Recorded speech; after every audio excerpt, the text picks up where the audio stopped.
Enfin, pour ce qui est de la naturalisation, c'est en effet une décision que nous avons prise en 2018 de mémoire et que j'assume totalement et qui a été prise dans une stratégie totalement assumée.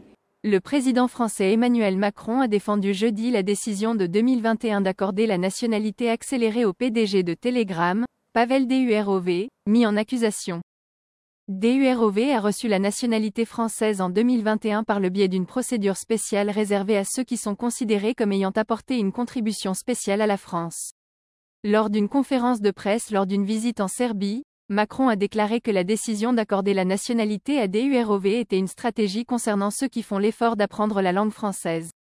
Et qui a été prise dans une stratégie totalement assumée de permettre à des femmes et des hommes, qu'ils soient artistes, sportifs, entrepreneurs, lorsqu'ils font l'effort d'apprendre la langue française et qu'ils développent justement de la richesse, de l'innovation, qu'ils rayonnent dans le monde, quand ils le demandent, de leur donner la nationalité française.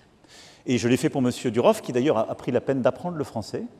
Un journal nommé Le Canard enchaîné avait rapporté que Durov avait déclaré à la police qu'il avait rencontré le dirigeant français, Macron.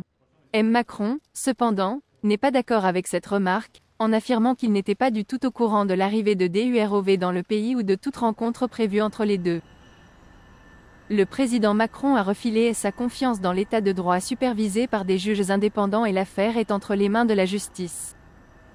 Monsieur Durov est actuellement accusé de trafic de drogue et de distribution de matériel d'abus sexuel d'enfants sur sa plateforme Telegram. Bien qu'il soit libéré sous caution, il lui a été interdit de quitter le pays de France. Rapport du bureau, NewsXWorld.